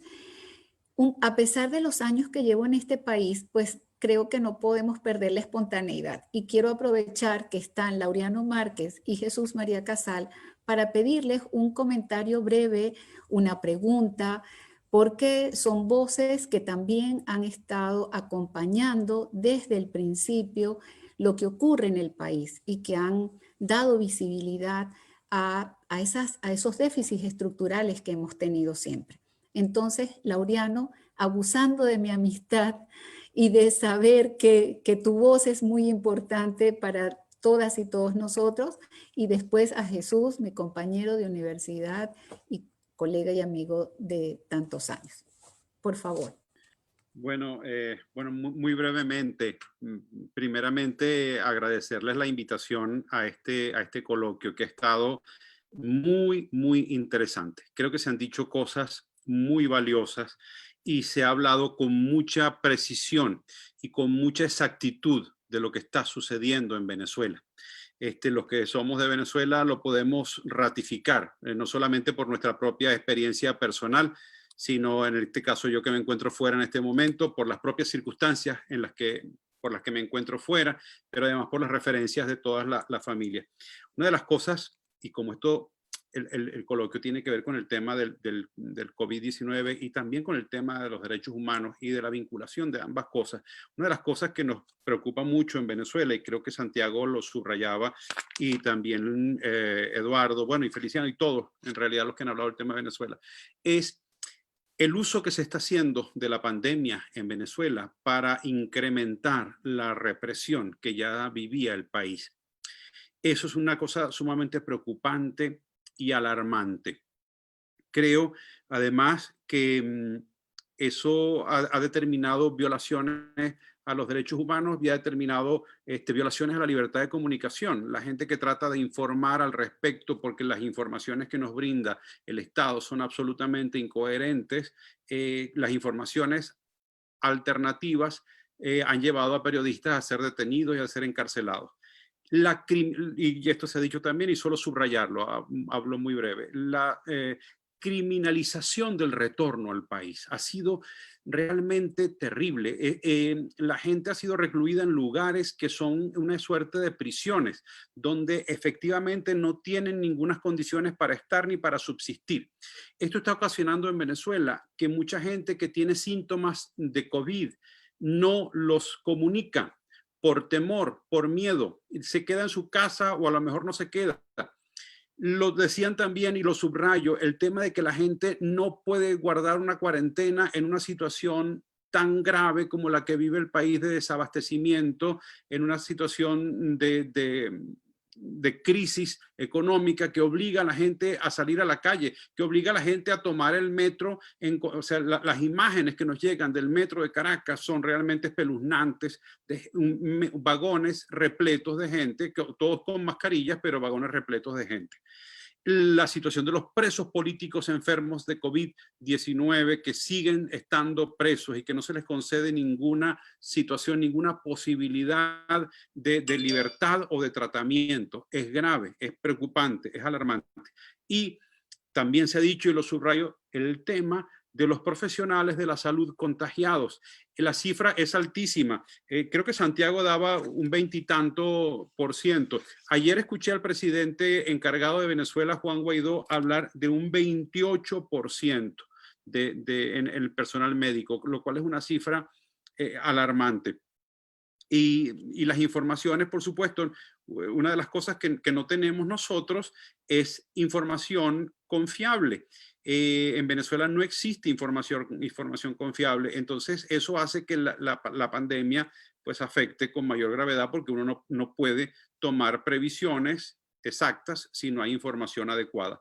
De modo que brevemente subrayar esto, y creo que efectivamente escuchaba a Feliciano decir con mucha propiedad que hay una capacidad local y una vocación local y un entusiasmo local para la lucha impresionante, y que eso hay que aprovecharlo, y quienes luchan por la defensa de derechos humanos quizá influenciar en organismos internacionales para que nosotros recibamos algún tipo de ayuda humanitaria.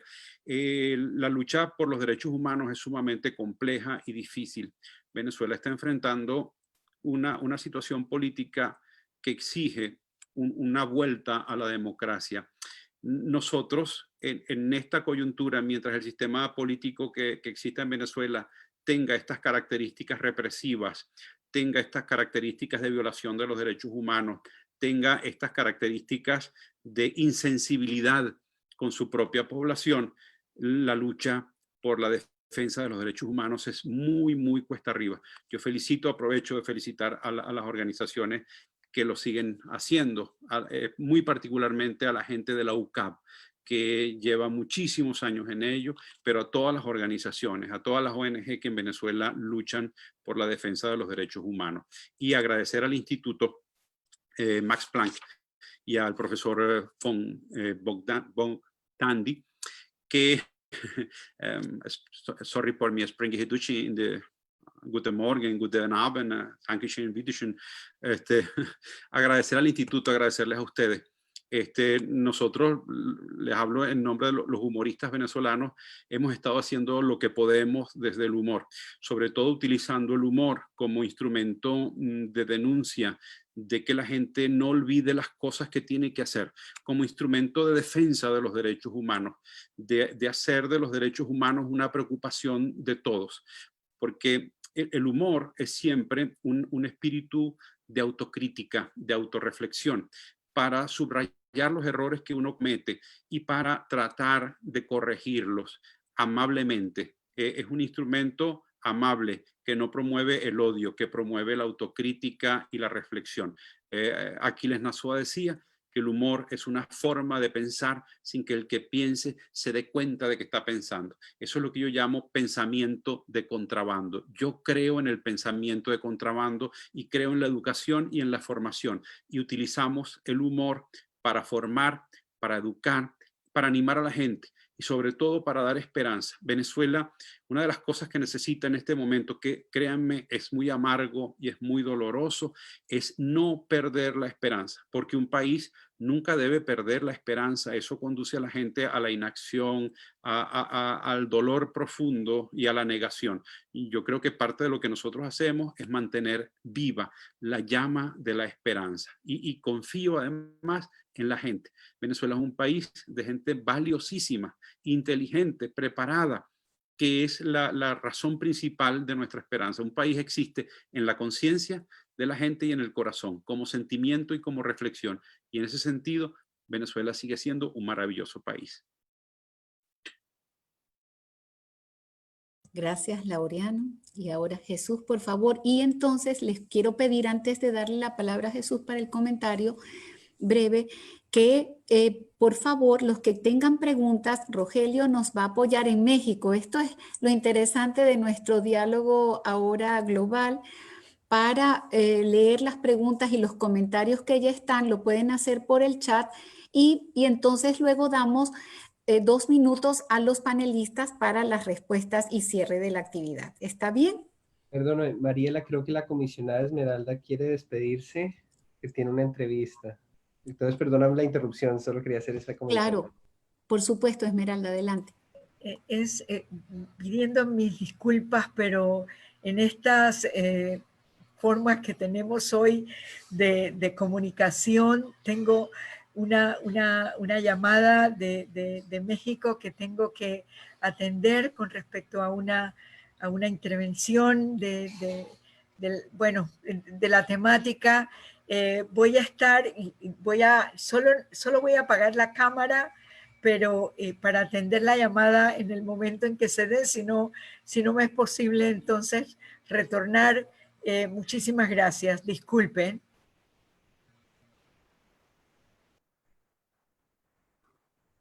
Jesús, por favor. Gracias. Bueno, no, primero, gracias Mariela por la oportunidad, felicitaciones por la iniciativa, ¿no? Al igual que al profesor Bogdandi.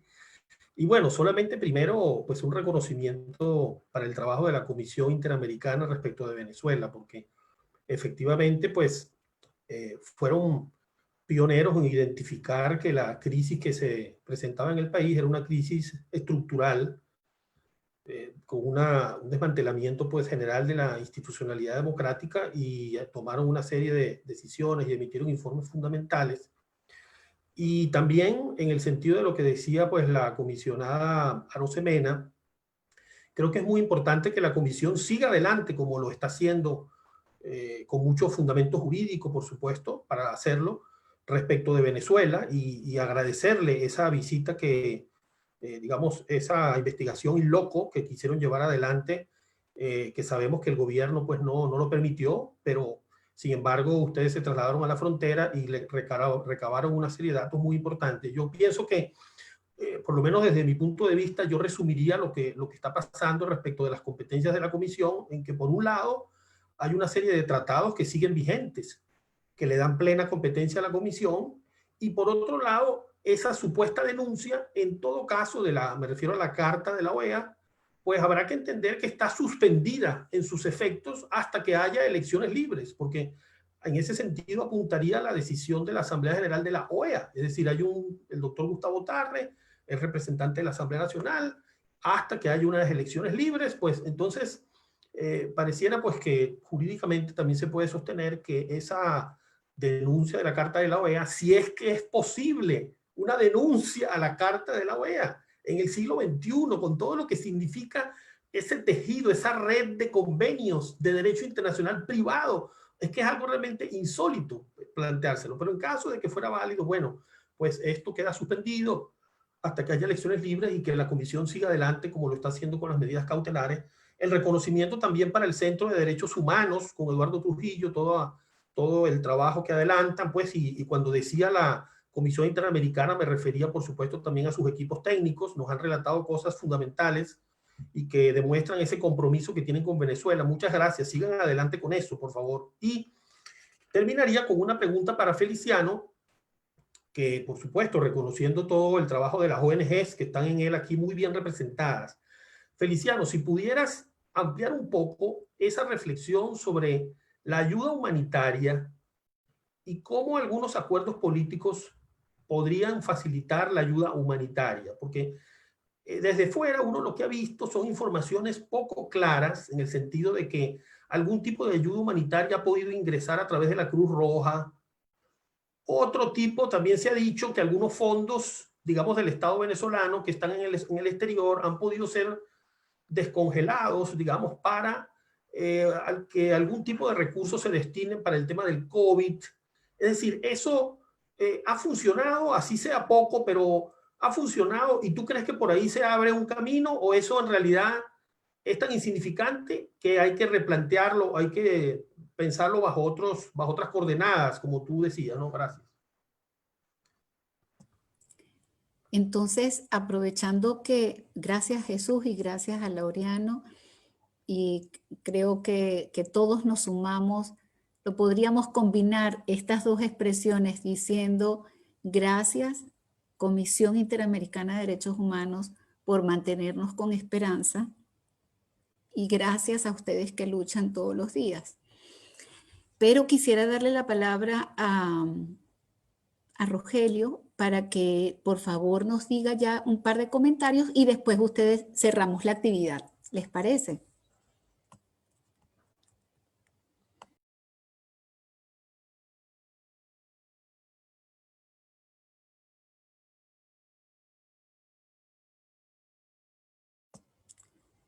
Rogelio, ¿tú puedes leer en el chat las preguntas?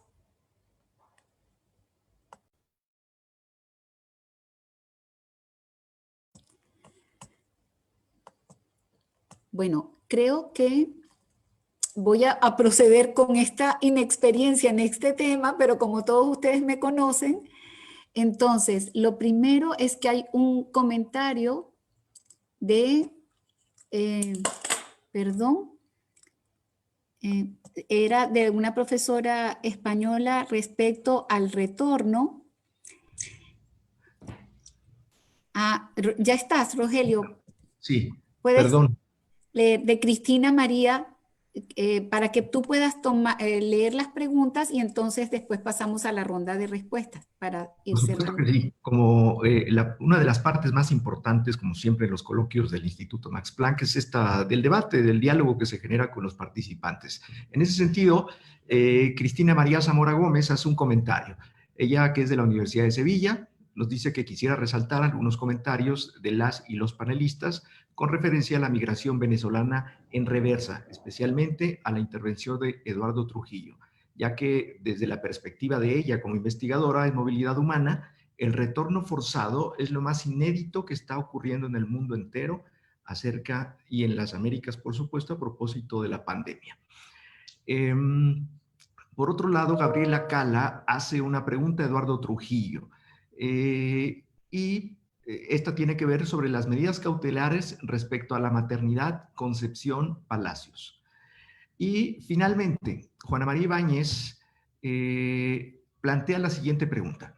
Dado el carácter transnacional del fenómeno de la migración forzada de personas desde la Comisión Interamericana y desde las ONGs, y la academia, se tiene en mente o se está trabajando en alguna visión estratégica para afrontar esta situación de manera coordinada. Esto es, no solo con Venezuela, sino con los estados de tránsito y de destino en la región que tienen obligaciones específicas en materia de derechos humanos y de migración. Pues esas son las preguntas. Y ha llegado también una para la comisión de mi querido amigo Pedro Luis Flores. Me gustaría preguntar si han notado en la comisión que el lenguaje policial al referirse al COVID-19 también ha sido copiado por autoridades regionales y no solo por la administración de Venezuela.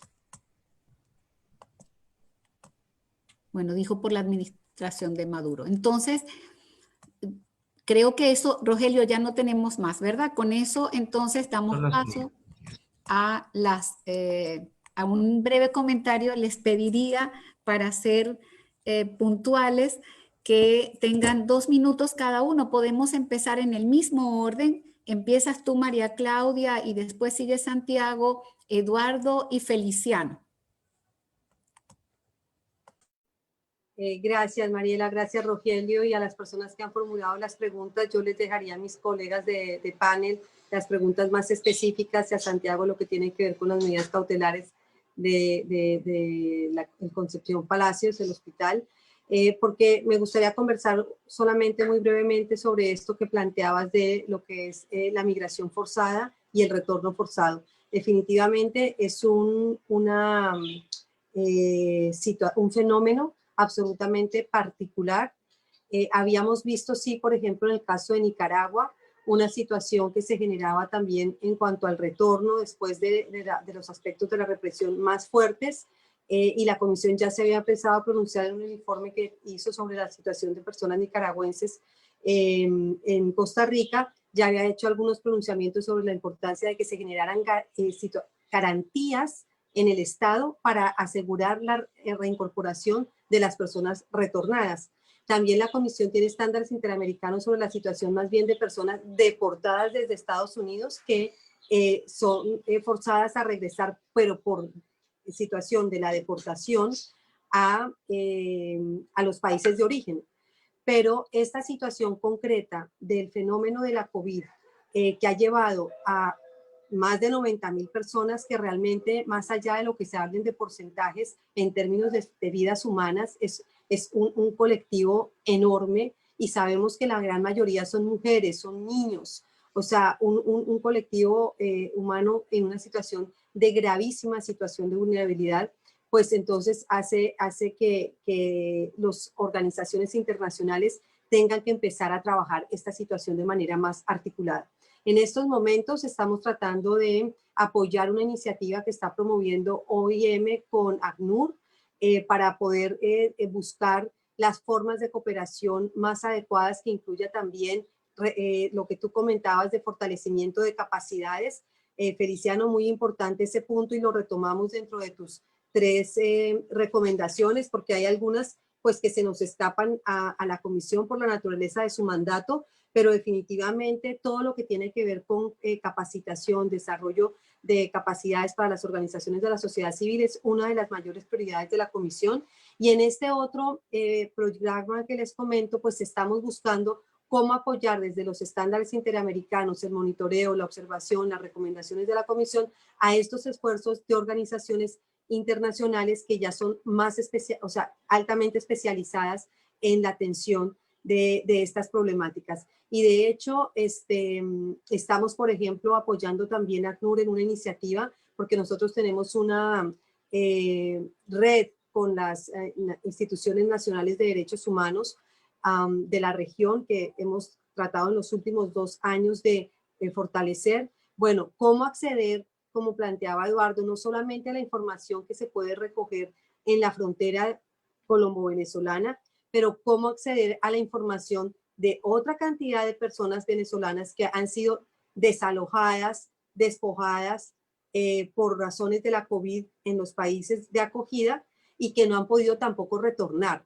Entonces es un fenómeno mucho más amplio, mucho más complejo, pero sí, estamos tratando las instituciones internacionales de hacer un esfuerzo colectivo, de articularnos, pero una de las recomendaciones que ha hecho con la comisión con mayor énfasis es la responsabilidad compartida de los estados de la región. Es cómo esa articulación y esa coordinación tiene que darse desde los estados de la región. Sabemos que los estados están afrontando una situación crítica, tratando de contener y de atender la pandemia de sus propios nacionales, de sus propios territorios, pero el fenómeno de la migración o de la movilidad humana forzada a Venezuela, pues supera, ¿no? Todas estas situaciones y exigen de un esfuerzo adicional por parte de los estados miembros de la organización. Así que muchísimas gracias. Yo voy a trasladar al resto de la comisión los reconocimientos que se han hecho aquí al trabajo de la comisión y a todo el equipo humano, porque realmente el trabajo que se hace no es de una, dos o tres personas. El trabajo que se hace es un trabajo transversal, articulado, y todos los equipos de la Secretaría Ejecutiva, particularmente de monitoreo, cooperación técnica, pero inclusive de peticiones y casos, están abocados como una prioridad con el caso venezolano. Así que muchísimas gracias, Mariela, muchísimas gracias, colegas, y un saludo muy especial a quienes nos están siguiendo. Gracias a ti, María Claudia. Santiago, por favor. Muchísimas gracias, Mariela. Voy a hacer dos menciones muy breves. Con respecto a María Claudia, hizo una excelente presentación de lo que implica el retorno. Solo agregar que la Comisión tiene una resolución 2 de 2018, donde hace énfasis en que hay una responsabilidad compartida y tiene unos principios interamericanos. Son insumos que pueden servir a la sociedad civil y a las organizaciones que trabajan con el tema. Y algo que olvidé mencionar de retorno es que somos conscientes que hay afectaciones diferenciadas, por ejemplo, las mujeres. Hemos recibido denuncias de mujeres en la región que les cobran extorsión sexual en lugar de pagar el alojamiento, por ejemplo, en un contexto de la pandemia. Entonces, lo olvidé en mi presentación inicial, es importante mencionarlo. Hay afectaciones diferenciadas y graves de las que somos conscientes con respecto al retorno. Y estamos trabajando, hemos sostenido reuniones con OIM, Inmigraciones, sabemos que Colombia tiene un proyecto de ley en discusión, etcétera, pero se está buscando alternativas para trabajar coordinadamente desde un enfoque conjunto y estratégico. Y con respecto a las medidas cautelares de la maternidad, lo primero es que resaltar que son medidas cautelares innovadoras, son medidas cautelares que tienen un enfoque muy estructural y que cobijan pacientes de áreas de parto, emergencias y neonatología. Y que somos muy conscientes porque las organizaciones nos insisten en que persiste el incumplimiento y nosotros somos conscientes que persiste el incumplimiento, pero quiero resaltar dos cosas. El carácter estructural de estas medidas cautelares, que son innovadoras, y dos, un reconocimiento a las organizaciones de la sociedad civil que han trabajado presentándolas, solicitándolas y dándoles seguimiento. Un reconocimiento grande a estas organizaciones. También aplica al Hospital JM de Los Ríos. Somos muy conscientes y un reconocimiento a estas organizaciones. Y muchas gracias de nuevo por invitarme, Mariela. A ustedes, porque aquí ya nos dejaste otra tarea a la academia. Yo creo, Feliciano y Eduardo, que podemos trabajar allí el carácter estructural de la medida, el impacto que puede tener, analizarlo desde distintos puntos de vista, contar con nuestros colegas como Laureano, los periodistas como Pedro Luis que pueden quizás ser voces que se sumen a mostrar la relevancia de una medida cautelar de esta naturaleza innovadora que abarca a un colectivo amplio y que puede quizás tener un efecto puntual también ahorita en el marco de la pandemia. No somos solo testigos, somos actores y protagonistas de las transformaciones. Así que ahora le doy la palabra a Eduardo y después a Feliciano y tienes otra pregunta y otro comentario que después lo leo, Feliciano. Bien, muchísimas gracias, Mariela. Yo primero quisiera contestar directamente la intervención de la profesora Cristina Zamora, que califica el retorno forzado como algo inédito, insólito a la vez en las Américas. A ver, una presunción de investigador, una presunción académica del por qué este fenómeno insólito está ocurriendo en las Américas es la siguiente, y es la falta de capacidad de absorción de población migrante forzada que han tenido algunos estados de acogida, o la tergiversación jurídica sobre el tratamiento que se le debe dar a esta población, porque lamentablemente muchos de los estados de acogida lo que han realizado son calificaciones a estas personas o tratamientos a estas personas como migrantes comunes, cuando el adjetivo calificativo de migrante forzado o de refugiado lo coloca en la situación de persona en necesidad de protección internacional e impone unas obligaciones específicas en los estados de acogida. Parte de lo que nosotros hemos abogado en el Centro de Derechos Humanos es porque estos estados de acogida otorguen soluciones duraderas y no soluciones temporales, como estos permisos especiales de permanencia que tienen una fecha de vencimiento, porque eso sencillamente es un atajo para el cumplimiento de las obligaciones. Entonces, al tomarse esos atajos, considero, y hablo de presunciones de investigador, que estas personas se mantienen las vulnerabilidades, y por eso en contextos tan adversos como este, en el que nos encontramos de una pandemia, se da este fenómeno insólito de retorno. Sin embargo, profesora Zamora, las causas de la migración forzada en Venezuela no se han detenido. De hecho, durante la pandemia se han agravado. Lo que pasa es que tenemos una prohibición de circulación en frontera. No nos extrañemos, y nuevamente hablo, presumo, que una vez que cesen las restricciones en frontera, vamos a tener un efecto de rebote. Y esos 90.000 que están ingresando, cuidado, y no terminan siendo 120.000 o 500.000 los que terminan saliendo en ese efecto de rebote. Estoy hablando de presunciones, no tengo capacidad para adivinar qué es lo que va a pasar en el futuro, pero el pensamiento racional me hace presumir de que eso es lo que puede ocurrir. Gabriela Cala mencionó lo de las medidas cautelares de la maternidad Concepción Palacios. Creo que la respuesta de la comisión es evidente. Aquí yo quizás lo que quisiera es resaltar la labor de organizaciones de la sociedad civil venezolana, y puedo hablar de Prepara Familia, de ABESA, de CEPAS o desde Colombia de Women's Link, que han puesto de relieve la gravedad de la situación en la que se encuentran estos centros de salud, y además la necesidad de salvaguardar la salud sexual y reproductiva de mujeres en casos puntuales como la maternidad Concepción Palacios. Y lo cierro allí. Muchísimas gracias. Gracias, Eduardo. Y Feliciano, antes de darte la palabra, y qué bueno que se pudo reincorporar Esmeralda para que ella tenga la palabra de cierre, y es que preguntó, un momento porque se me acaba de perder Feliciano, pero era una pregunta de Estefan que decía... Yo aquí la tengo, Mariela. La tienes, perfecto, Rogel. Sí.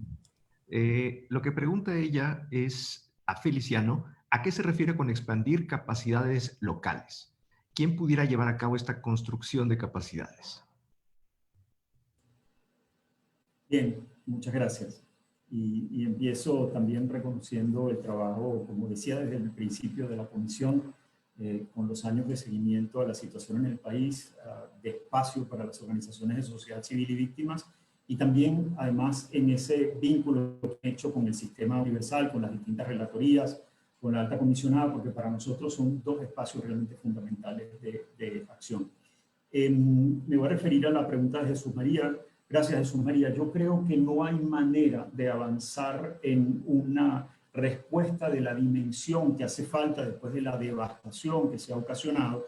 Lo vemos en los enormes esfuerzos con la Organización Panamericana de la Salud, con la que estamos trabajando, pero fíjense que con los recursos del acuerdo entre la Comisión de la Asamblea Nacional, el Ministerio de Salud y la implementación por la Organización Panamericana de la Salud, 14 millones de dólares alcanzaron para 4 hospitales Centinela para una entrega de insumos de que se llaman EPP, equipos de protección personal, para un plazo corto. Había 46 hospitales Centinela, y ya poco a poco va desapareciendo la figura, porque es tal el número de personas que necesitan ser atendidas que incluso recientemente el Hospital Materno Infantil de Caricuao también entró a ser un hospital que recibe personas con coronavirus, probablemente mujeres, probablemente embarazadas, pero al final es algo que va llevándose por delante las capacidades, y lo decía Santiago muy bien con el tema de información. No podemos de ninguna manera por ahora tener confianza en lo que está pasando. Voy a dar otro dato y por qué lo de los acuerdos. Fíjense, el plan de respuesta humanitaria del año pasado requería 222 millones de dólares y solamente se recaudó el 35%. El de este año, después de un trabajo conjunto de coordinación, requiere 762 millones de dólares. Ahora, ayer lo revisé la cifra en el Global Financial Tracking System, lleva recaudado el 8% de ese plan. Y el recaudo total son 140 millones de dólares. El del año pasado, claro, fue hasta el fin de año, fue de 180. O sea que en una situación mucho más precaria, ni siquiera se ha llegado a recaudar lo que se recaudó el año pasado. Lo que nos parece importante, y esto va conectado con la pregunta de Estefanía Vitale, es que hay, incluso en este momento, el 56% de los fondos que han venido a Venezuela, que tienen como actores principales en el apoyo a través de agencias a Estados Unidos, a la Comisión Europea, CONECO, y varios países, el Reino Unido, Francia, Italia, Suecia, Suiza y así otros, ¿no? Pero, de nuevo, si uno quisiera llegar a los recursos que hacen falta, no hay otra que recuperar un mínimo de credibilidad y confianza. El argumento en general que se da es si esto va a ser de alguna forma llevado al sistema público, al gobierno actual. No queremos estar allí porque sabemos qué ha pasado y qué ha ocurrido con la corrupción. Entonces, en ese terreno tan complejo nos estamos moviendo, y digo que cuenta con Estefanía porque lo que nos ha parecido importante y abogamos porque continúe es que ha habido algunas conexiones, como digo, bilaterales, que nos han ayudado a ir incrementando nuestras posibilidades de acción. Creo que eso hay que reconocerlo porque además lo vemos en cantidad de organizaciones más pequeñas, ya las mencionaba también Eduardo ahora, que van poco a poco creciendo y que más allá de que haya recursos, y esto conecta con ir más allá de la COVID, ahora nos piden presenten proyectos para equipos de protección personal. No, necesitamos también incentivos para un personal que está pasando trabajo. Necesitamos incentivos para poder reforzar un poco los equipos. Nosotros tuvimos un donante, afortunadamente, que nos permitió poner una planta eléctrica, una planta generadora de electricidad, pero es por gas, y un tanque de agua adicional, porque no los teníamos, y entonces los servicios se paralizan.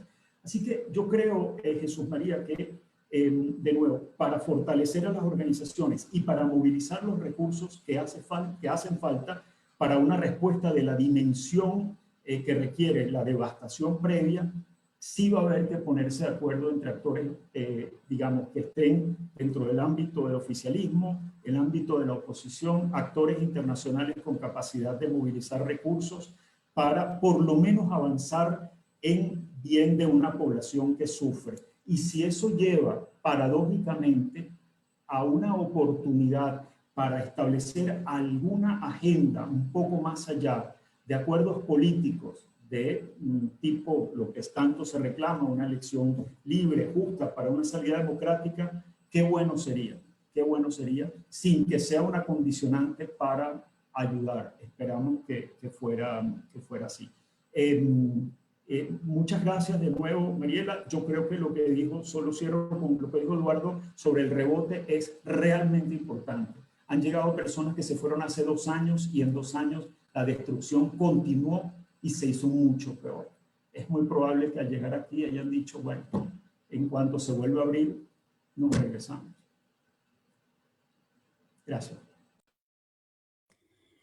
Bueno, entonces ya tenemos que cerrar este encuentro con primero la palabra gratitud, porque a todas y todos ustedes y a todos los que han estado conectados, porque hasta este momento nos están siguiendo, hemos recibido comentarios bilaterales, que qué bueno que pudimos facilitar este diálogo y este espacio de encuentro. En segundo lugar, el compromiso con la Comisión Interamericana de Derechos Humanos, porque realmente lo hemos sostenido en nuestro ámbito, que es el académico y teórico, del mandato transformador que tiene la Comisión, de los mecanismos innovadores que utiliza para hacerlo realidad, en una apuesta por un constitucionalismo internacional transformador que encuentra en la Comisión y la Corte dos órganos que están procurando que se cumplan las promesas de las constituciones de los estados parte de la Convención. Entonces, creo que recojo como un acervo común la gratitud, el reconocimiento, el respaldo en esta visibilidad del caso venezolano y en ratificarles que seguiremos siendo una plataforma para el diálogo, para el encuentro, para el debate, con todo gusto cuando lo consideren conveniente. Y en tercer lugar, para cerrar, decirles que ciertamente la esperanza es la que nos mueve. No podemos, hay aquí algunas luces, yo creo que después podemos hacer una reunión más pequeña de trabajo para impulsar las siguientes líneas de investigación, de intercambios, de apoyos, porque así, si vamos aportando cada uno desde su propio ámbito, se puede ir avanzando en la construcción de un camino más dialógico, más inclusivo y más participativo en Venezuela, que lo necesita para que se rescate la democracia, la garantía del Estado de Derecho y de los derechos humanos, que es lo fundamental. Pero especialmente, retomando la palabra de Feliciano, para poder ayudar a la gente que nos está necesitando en este momento. Esmeralda, gracias por haberte reconectado y te tenemos ahí para decir no la última palabra, sino una palabra final de cierre para despedirnos con este sentimiento de gratitud y de entrega y de compromiso y de solidaridad. Bueno, yo hago mías tus palabras, Mariela, de agradecimiento, pero creo que lo que quiero resaltar ahora como mi palabra final en este encuentro es la gran oportunidad que hemos tenido todos, pero en particular la comisión de este intercambio, de poder efectivamente tener una línea de acciones a seguir. Y apoyo tu iniciativa de recabar estas ideas, de trabajarlas en una hoja de ruta en las que consolidamos nuestro mandato para seguir precisamente cumpliendo con la responsabilidad que nos corresponde, responsabilidad y compromiso que va más allá de lo que una norma puede señalar. Es la responsabilidad y el compromiso que tenemos para una nueva humanidad. Y yo hago un énfasis en que todos estamos pensando en pospandemia para una nueva normalidad. No podemos, yo no encuentro que tenía una normalidad. No había normalidad en los derechos, no había normalidad en la atención médica, en la salud, no había normalidad. Entonces, ¿qué es lo que la pandemia nos ha dicho? La pandemia dijo, la humanidad tiene que tener otro enfoque de vida, de reconocimiento de la dignidad de todos los seres humanos. El compromiso que tenemos es eso, con la dignidad del ser humano. Por eso, nuestro trabajo tiene que estar hacia esa nueva humanidad donde Venezuela, estoy segura, va a salir adelante. Con esta fuerza, con esta entrega, con este compromiso de mucha gente que sabe y cree que la dignidad del ser humano es lo único que podrá realmente asegurar nuestra continuidad como eso, como humanidad. Un abrazo, agradecimientos y nuestro compromiso hoy y siempre. Gracias a todas y todos con esta este sentimiento de lucha permanente. Nos quedamos impregnados, así que seguimos adelante.